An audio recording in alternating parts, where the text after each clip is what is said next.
Ya, baik.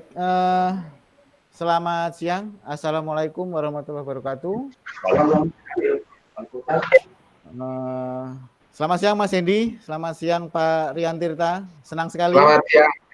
Meskipun kita tidak bertatap muka langsung ya, tapi saya kira sekarang kan lagi ngetren ya, ngobrol virtual, dan saya kira sangat efektif karena sekarang posisi Pak Rian ada di Jakarta, Mas Hendy ada di Semarang, di kantornya di Balai Kota, dan saya sendiri di kantor Tribun Jateng di Semarang juga. Semoga meskipun kita bertemu lewat daring, apa yang akan kita obrolkan hari ini sangat bermanfaat untuk masyarakat ya. Hari ini kita bertemu di Tribun Forum bersama Wali Kota Semarang dan Plosa dari Pak Iwan Tirta dengan tema Song-Song Tahun Ajaran Baru di Era New Normal. Nah, ini topiknya sangat ditunggu-tunggu sekali nih. Dari kemarin tuh kita di kantor banyak sekali pertanyaan Mas Hendy dan Pak Rian. Mas, ini nanti sekolah bagaimana? Masuknya mulai kapan? Terus nanti siswa baru masuk di kelas apa? Penerimaannya bagaimana? Mungkin kita langsung saja. Nanti diskusi kita akan berlangsung selama 1 jam ya, sampai jam 16. Kemudian nanti juga ada kita kasih kesempatan lah untuk masyarakat yang menonton lewat live di Facebook Tribun Jateng dan Instagram Tribun Jateng kepada narasumber di sini. Sekali lagi saya kenalkan narasumber kita ada 2 ya, Bapak Wali Kota Semarang, Mas Hendra Rubiadi atau Mas Hendy. Kemudian hadir juga Chief Sales and Marketing Officer Enesis Group. Enesis ini sebuah perusahaan multinasional yang sudah merambah ke beberapa negara tetangga kita, yang produknya diantaranya sekarang paling dicari nih, ada Antis, ada Plosa dan lain-lain gitu, yang terkait dengan COVID. Mungkin langsung saja Mas Hendy, ini orang sudah nggak sabar nih. Ini gimana nih rencana Pemkot Semarang setelah PPDB, kan sekarang sedang PPDB nih. Habis Ya, ini bagaimana rencananya? PPDB jalan terus. Saya sudah sampaikan kepada Pak Kepala Dinas Pendidikan Kota Semarang bahwa penerimaan murid baru yang terjadwal dari tanggal 14 sampai 25 Juni ini harus jalan. Syaratnya satu, saya bilang itu. Semuanya harus dengan metode online. Jadi tidak ada tatap muka. Misalnya dulu kan sering yang jadi persoalan SKTM atau katakanlah piagam sertifikat yang harus diverifikasi. Sekarang Pak Gunawan sudah saya minta untuk untuk melakukan hal tersebut, terutama untuk verifikasi dengan cara online. Jadi insya Allah yang PPDB penerimaan murid baru di Kota Semarang ini tidak ada tatap muka. Nanti semua hasilnya juga lewat online, prosesnya juga lewat online. Nah, yang sering ditanyakan adalah, terus gimana Pak, Juli tetap masuk? Ya, kalau masuknya secara online kemungkinan besar, tapi kalau masuknya secara offline, ya kita lihat dulu.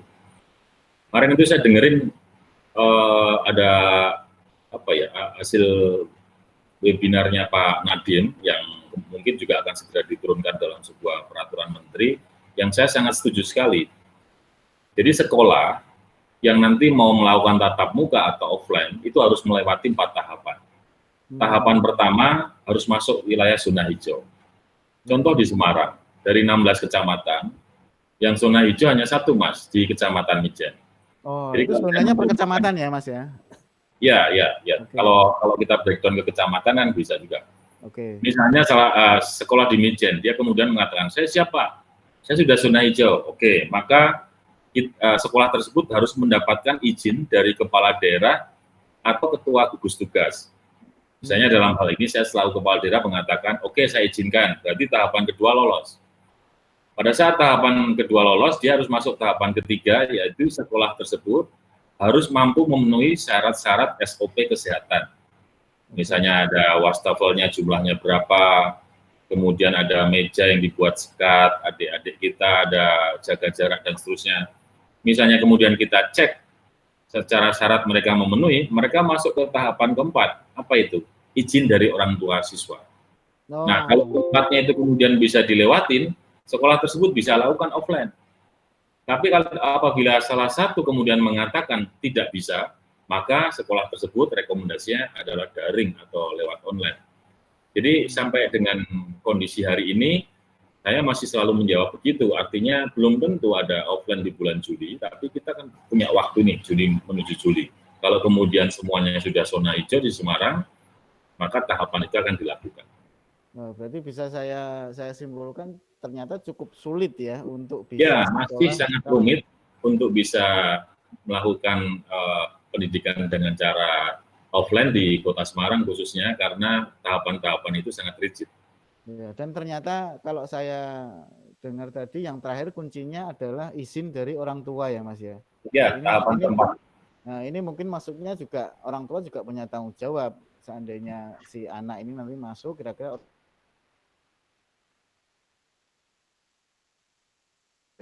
Ya. Oke. Terus kemudian kalau perangkat-perangkat sekolah sendiri Mas, meskipun ini kan kita belum tahu masuknya kapan. Tapi saya lihat Pemkot Semarang sudah cepat sekali bergerak dari awal ya, dari awal pandemi untuk perangkat-perangkat, jangankan di sekolah, di jalan-jalan saja sudah saya lihat sudah dibikin untuk tempat-tempat cuci tangan ya. Nah itu kondisi sekarang di semua sekolah di Pemkot Semarang sendiri bagaimana Mas?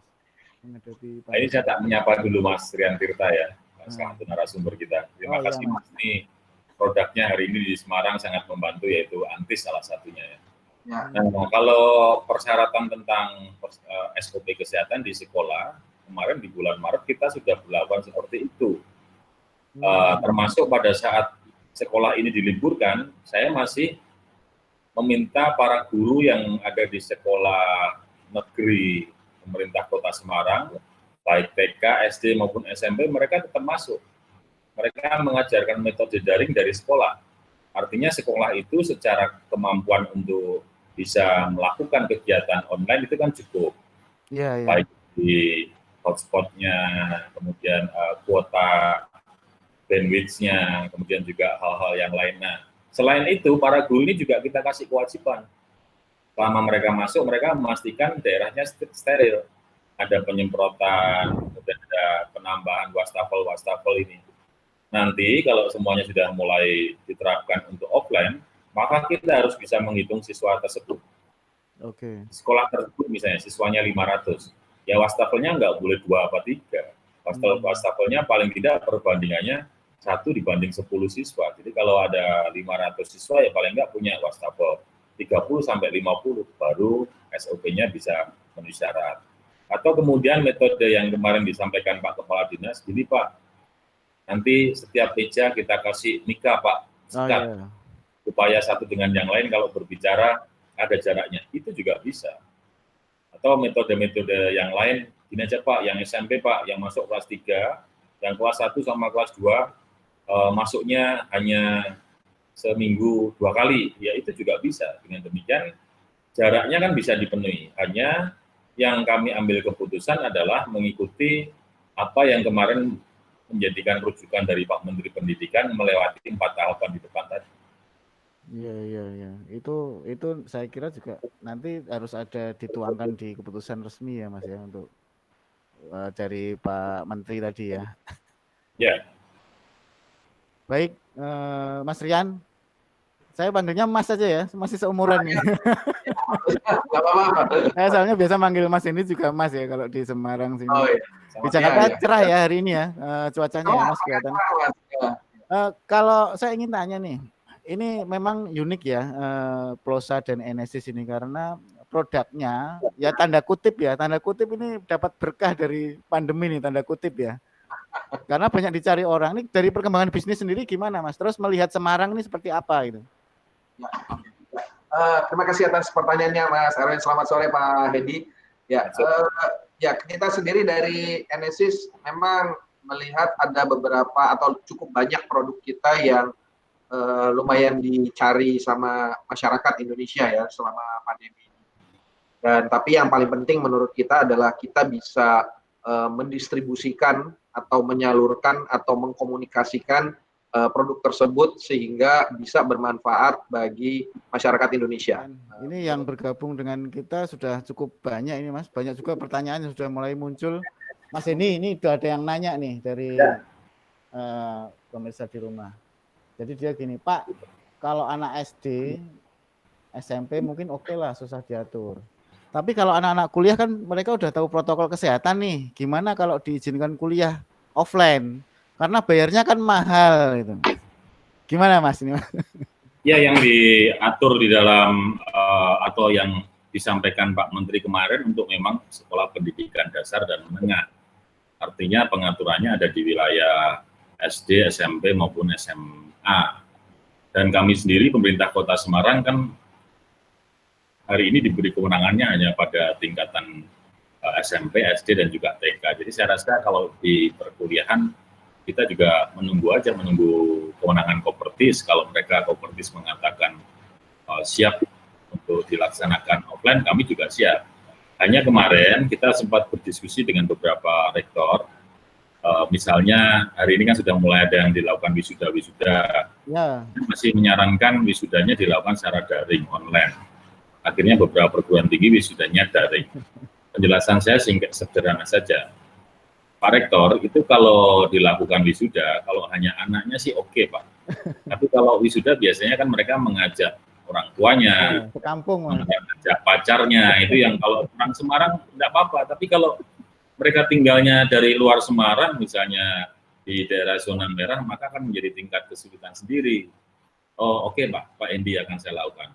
Tapi saya juga memperbolehkan perguruan tinggi, nanti pada saat tes penerimaan murid baru, mereka akan melakukan tes secara fisik, jadi offline, langsung ketemu di kampus.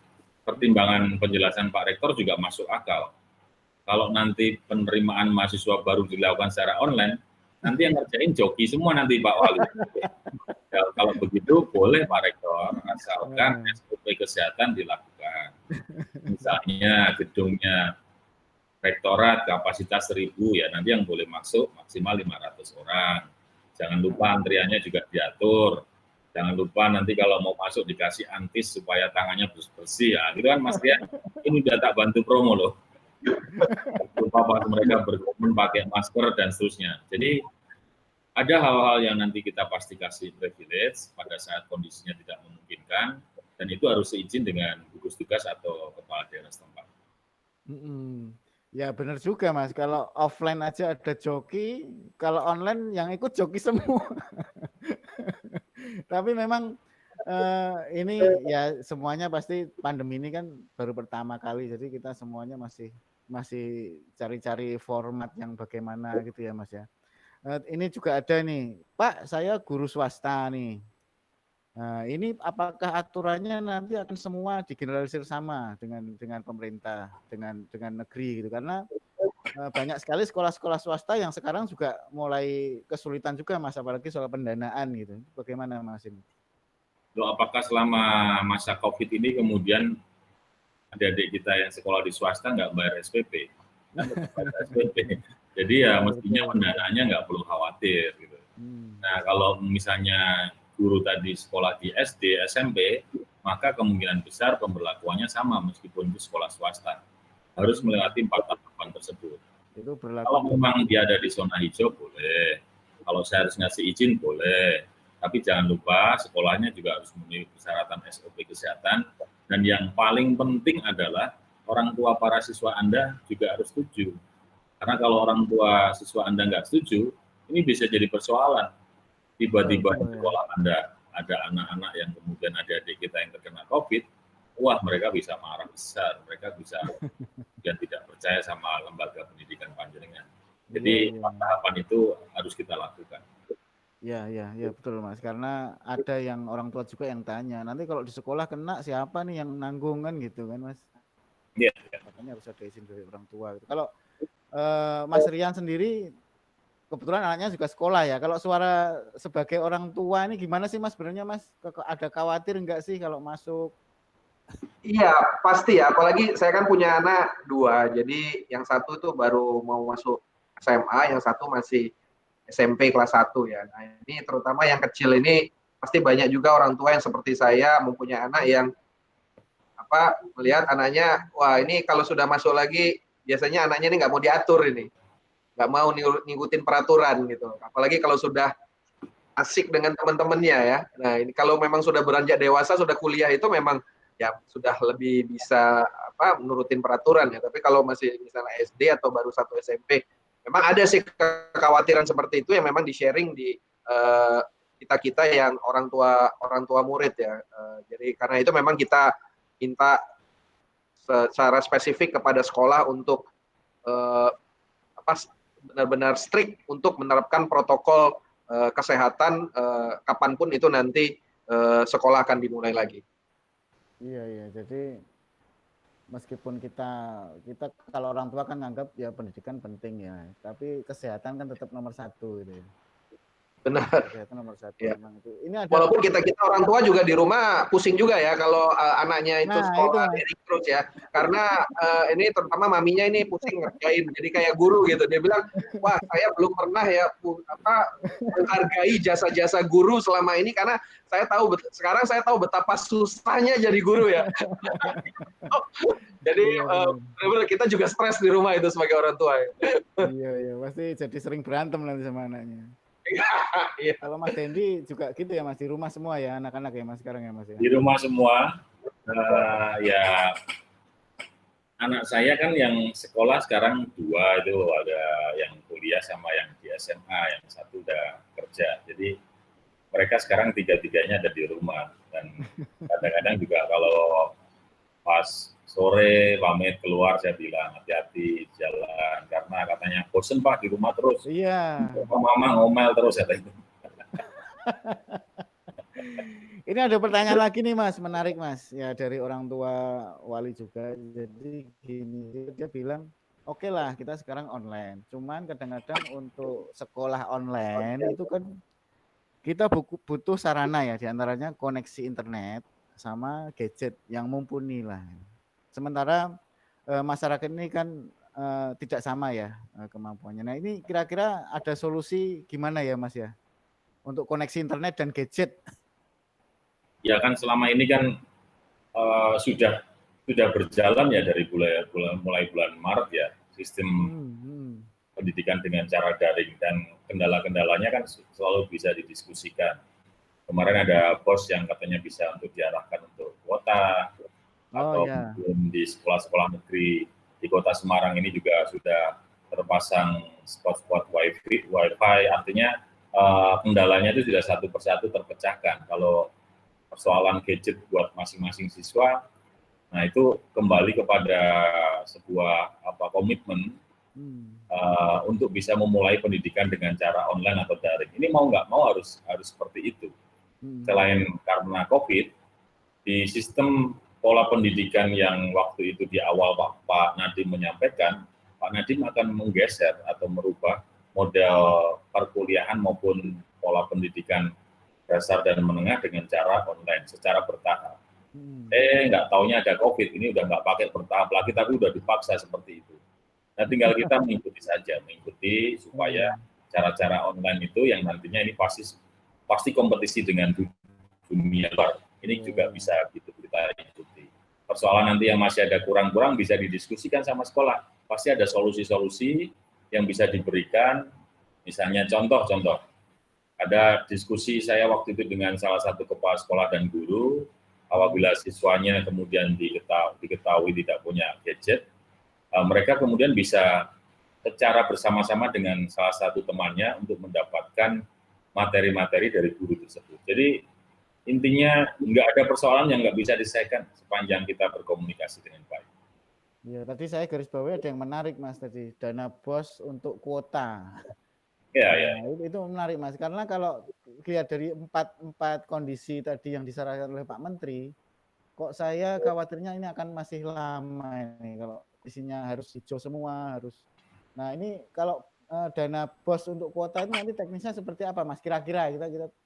Nah, kalau yang itu yang bisa jelasin adalah Pak Kepala Dinas Pendidikan. Saya secara garis besar saja informasinya diperbolehkan. Teknisnya seperti apa?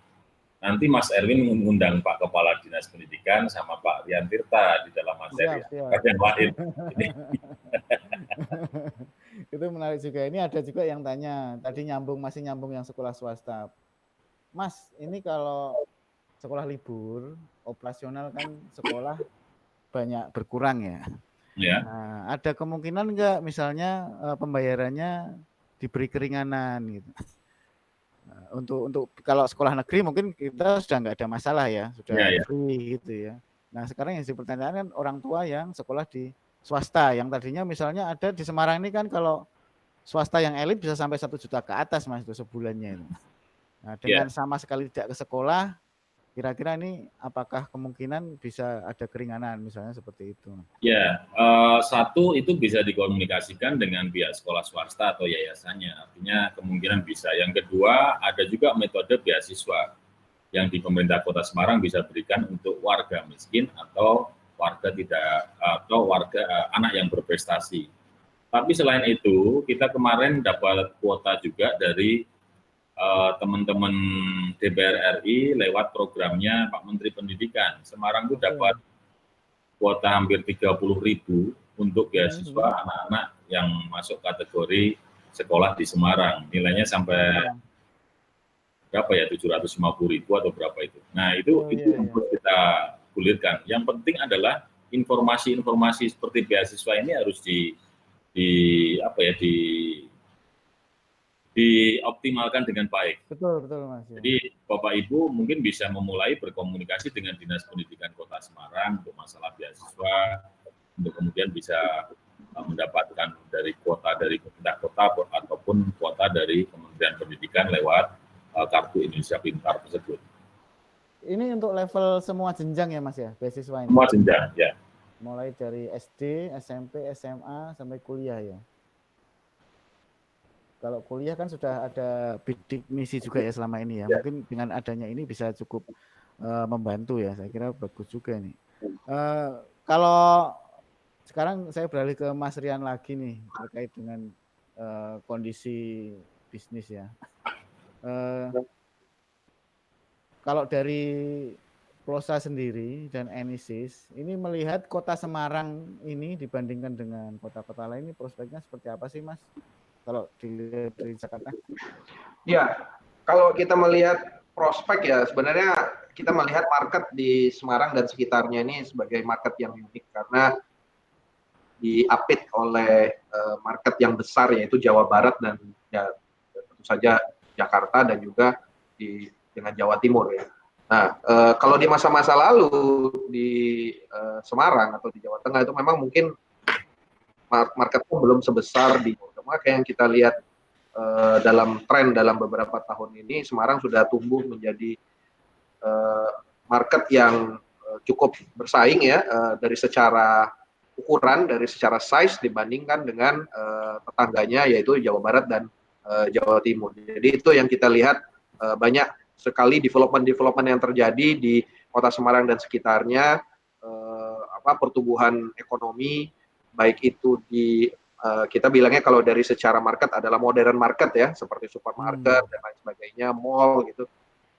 Dan juga di kita bilangnya traditional channel ya atau general trade seperti pasar-pasar seperti itu yang di market Indonesia sendiri tetap masih mendominasi gitu. Jadi itu seperti itu kita lihatnya market Semarang dan sekitarnya. Kalau tapi masih optimis ya Mas ya dengan kondisi seperti ini ya Mas ya. Ya, kita sendiri dari industri retail ya atau industri fast moving consumer goods atau industri produk-produk peralatan sehari-hari, kita melihat memang ada produk atau industri yang naik karena pandemi ini, ada yang turun. Tetapi dari sisi kita sendiri tentu saja dituntut fleksibilitas ya untuk atau adaptasi untuk bisa tetap survive ya atau tetap penjualannya bagus selama pandemi ini. Nah, contoh inovasi yang sudah kita lakukan ini misalnya waktu di awal-awal pandemi kemarin tentu saja banyak pasar yang tutup. Ya, segala pasar yang tutup. Jadi konsumen kita termasuk juga di Semarang di salah satunya itu kesulitan untuk mendapatkan akses produk dari Enesis. Nah, itu kita mengembangkan inovasi yang namanya layanan antar gratis dari kantor distributor kita langsung ke rumah konsumen.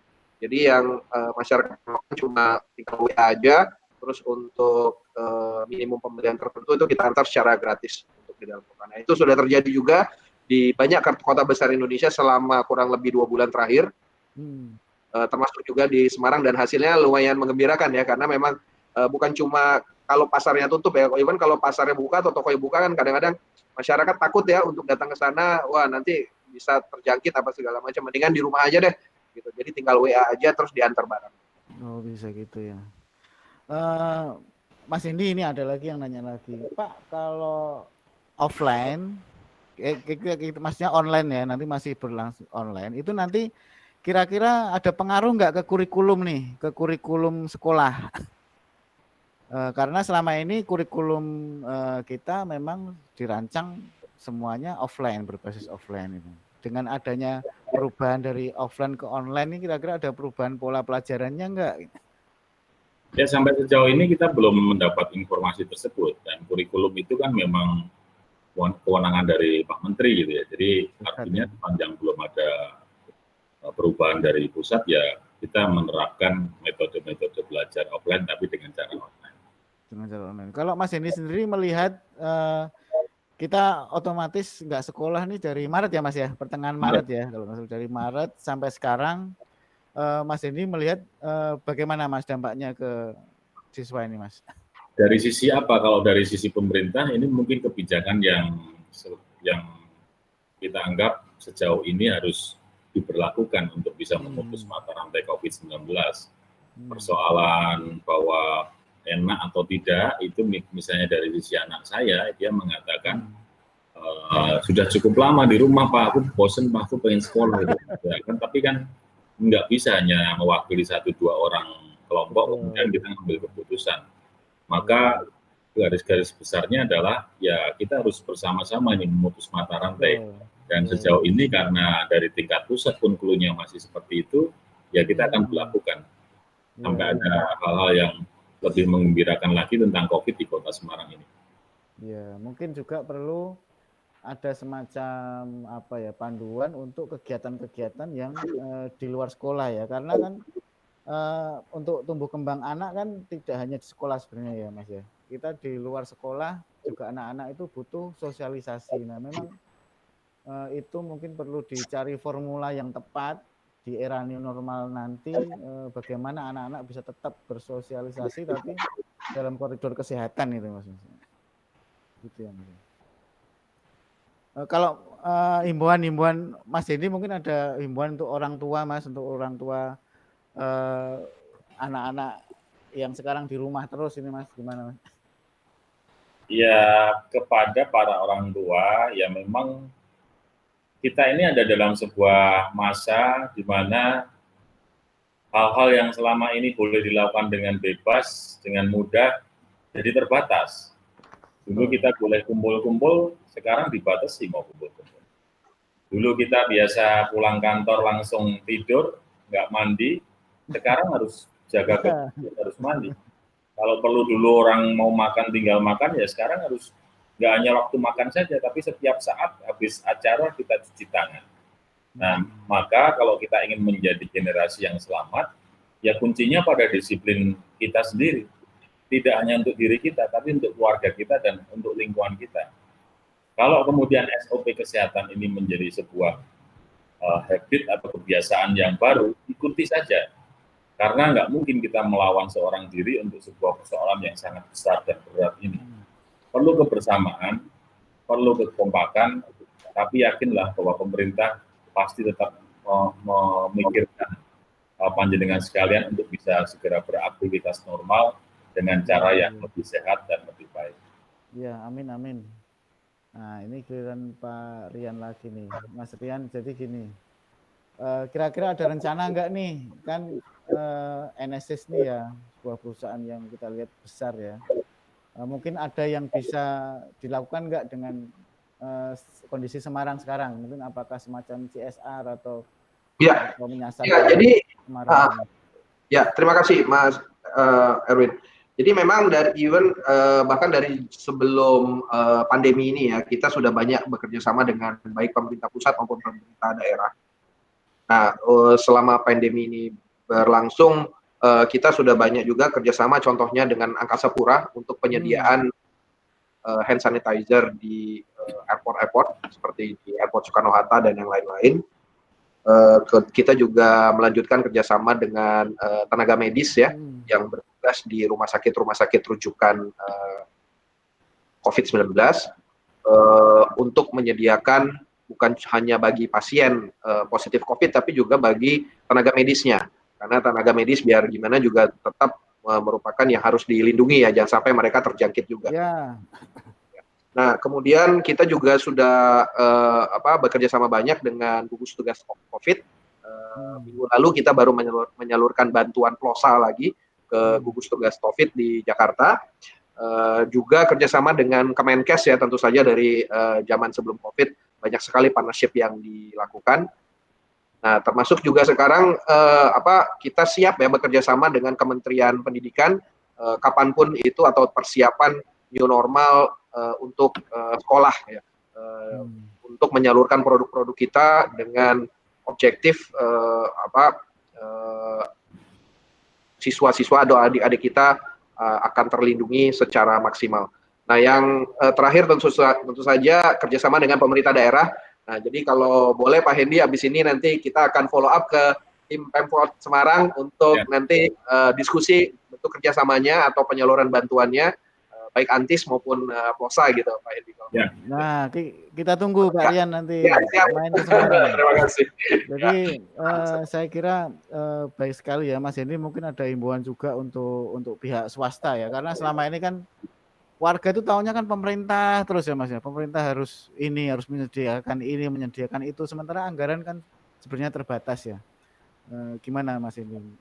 Oh iya, selama pandemi COVID ini saya rasa sudah cukup banyak teman-teman swasta yang ikut terlibat membantu meringankan beban warga yang terkena dampak COVID-19. Ada yang bantu APD, bantu masker, beberapa perguruan tinggi juga bantu hand sanitizer, ada yang bantu alkohol, bantu rencana di tanggal 18 Juni malah kita dapat bantuan 2 ventilator dari teman-teman di Jakarta. Jadi apa yang kemudian disampaikan Mas Rian Tirta tadi menjadi sebuah hal yang patut kita apresiasi, karena itu pasti akan kita distribusikan kepada masyarakat yang memang benar-benar membutuhkan. Selain itu memang kami juga mengalokasikan kegiatan penanganan COVID ini sampai 250 miliar yang rencananya sampai bulan Oktober nanti. Jadi di bulan April kita sudah memulai bantuan sosial baik tunai maupun paket sembako. Di bulan Mei juga kita sudah jalankan. Nah, nanti yang di bulan Juni ini mulai tanggal 15 sampai tanggal 20 juga kita distribusikan paket sembako dari pemerintah Kota Semarang. Oh, itu jadi nanti rencananya sampai Oktober tahun ini ya Mas? Oktober ya. Jadi saya memang sengaja mengundang Pak Rian Tirta ini Mas Hendy, sebenarnya tujuannya ya tidak jauh untuk itu. Jadi apa yang ditunggu kata kalimat Rian tadi ya. Nah, itu. Karena saya dengar gini Mas, kemarin saya lihat di internet itu plosa itu bisa dioleskan di masker gitu. Ya. Dioleskan di masker yang manfaatnya mungkin untuk membunuh bakteri. Saya kira itu jadi hal yang penting gitu, karena kita sedang cari sekarang gimana formula, karena masker kan bentuknya memang nggak semua standar ya Mas ya. Mungkin Pak Iwan bisa jelaskan tuh benar apa enggak sih itu Pak? Ya, oke, mungkin saya demo sedikit ya mungkin ya, Mas Erwin ya. Jadi saya apalagi untuk bagi adik-adik kita yang nanti cepat atau lambat juga akan memulai new normal di sekolahnya masing-masing. Nah, salah satu equipment-nya pasti masker ya. Nah, saya sebagai orang tua murid juga anak saya yang paling kecil itu susahnya minta ampun untuk disuruh pakai masker, tentu saja. Karena apa? Dia pakai masker 5 menit aja langsung berasa gerah gitu ya, sesak napas, nggak bisa napas segala macam. Nah, jadi untuk yang seperti itu sebenarnya ini yang tadi salah satu benefitnya dari plosa ini adalah bisa melegakan pernapasan, karena memang dia mengandung bahan aktif ya, namanya itu bronchodilator yang berfungsi untuk melonggarkan saluran pernapasan. Jadi kalau cara pakainya gampang aja. Jadi kalau di yang merek lain mungkin mesti dibuka dulu maskernya baru diolesin ya. Kalau kita cukup diolesin saja di sini 3 kali di bawah hidung. Nah, ini dalam waktu kurang dari 1 menit napas kita langsung berasa lebih nyaman ya. Dan juga yang hijau ini adalah mengandung eukaliptus juga. Jadi juga hasil riset dari Kementerian Pertanian juga sebagai antivirus. Jadi bisa membunuh virus-virus seperti COVID-19 ini. Oh Nah, ya. kemudian juga ini produknya nyaman juga dipakai oleh adik-adik kita yang bersekolah. Selama ini usianya di atas 2 tahun itu nyaman, aman ya dipakai. Dan juga selama ini dioleskan di tempat-tempat yang memang dianjurkan ya. Jadi tidak dioleskan di mata misalnya. Nah, jadi ini yang kita anjurkan untuk bisa membantu adik-adik kita dalam menyongsong new normal di sekolah. Kurang lebih begitu Mas Erwin. Jadi nanti yang akan kita salurkan kerjasama atau bantuannya ke timnya Pak Hendy adalah termasuk bukan cuma antis tapi juga plosa ini. Mudah-mudahan bisa berguna. Nah, kita tunggu Mas. Jadi nanti kita tunggu Mas Rian datang ke sini bawa karung gitu kan. nanti kita bagi-bagikan ke sekolah. Karena memang sekarang kita sedang mencari produk-produk yang inovatif ya Mas Hendy ya. Karena benar-benar gaya hidup ini kan benar-benar baru. Benar-benar baru. Kita masih sama-sama belajar gimana sih caranya kita bisa beraktivitas normal tapi kita tetap sehat gitu kan, tetap sehat. Bisa bersosialisasi seperti dulu. Orang sekarang kangen gimana sih rasanya nonton bioskop kan seperti itu ya. Ada kangen gimana kita bisa ngopi di kafe lagi kayak dulu bisa sampai malam. Nah, cuman memang dengan adanya pandemi ini pasti kita juga setuju ada penyesuaian-penyesuaian yang harus kita lakukan. Saya kira apa yang kita obrolkan siang ini mudah-mudahan bermanfaat ya Mas Hendy, Mas Rian untuk warga Semarang yang selama ini bertanya-tanya ini gimana sih nanti setelah PPDB, setidaknya obrolan kita tadi bisa sedikit memberi pencerahan ya Mas Hendy sama Mas Rian. Mungkin Mas Hendy ada closing Mas Hendy sebelum kita akhiri. Ya, terima kasih Mas Erwin, Mas Rian Tirta, terima kasih, salam kenal, dan juga tadi kalimat terakhirnya juga luar biasa mau itu Mas Semarang kepada seluruh warga bangsa khususnya yang ada di Kota Semarang. Kami juga selalu mengingatkan bahwa pemerintah saja tanpa didukung oleh masyarakat maka akan kesulitan di dalam mengatasi persoalan COVID, terutama memutus mata rantai. Jadi sekali lagi mari kita bergerak bersama bahwa yang namanya pandemi COVID ini memang harus kita waspadai, tapi nggak boleh kita takuti. Kenapa tidak boleh kita takuti? Di Semarang terbukti ada 429 orang yang sudah berhasil dinyatakan sehat atau sembuh. Meskipun juga hari ini masih ada 268 orang yang menderita COVID dan ada 75 orang yang dinyatakan meninggal dunia. Artinya mari kita bersama-sama, kita mulai merubah perilaku kita. Untuk kemudian standar utamanya adalah menerapkan SOP kesehatan. Insya Allah pada saat kita clear dengan standar perilaku sesuai SOP kesehatan, COVID ini tidak akan nempel di tubuh kita maupun di sekitar lingkungan kita. Jadi tetap semangat, selalu sehat, bersama produk-produknya Mas Rian Tirta, kita lepaskan COVID dari Indonesia. Ya, makasih Mas Rian. Mas Rian ada closing statement Mas Rian. Oh ya, kayaknya closingnya udah dari Pak Hendy tadi, saya nggak lebih baik dari Pak Hendy closingnya. Tapi nggak apa-apa. Jadi ya kalau dari saya adalah ya ini aja ya, marilah kita sama-sama mematuhi protokol kesehatan, baik itu siswa maupun non siswa, orang tuanya juga harus memberikan contoh yang baik ya.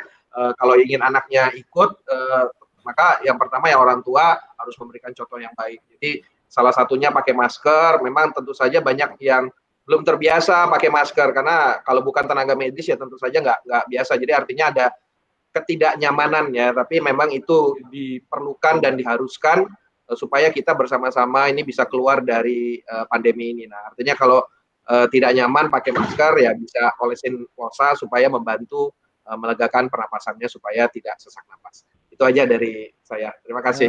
Baik, terima kasih sekali Mas Hendy dan Mas Rian atas waktunya. Kepada semua warga Semarang dan warga Indonesia umumnya yang menyaksikan Tribun Forum hari ini, kami mengucapkan terima kasih. Jangan lupa subscribe ya.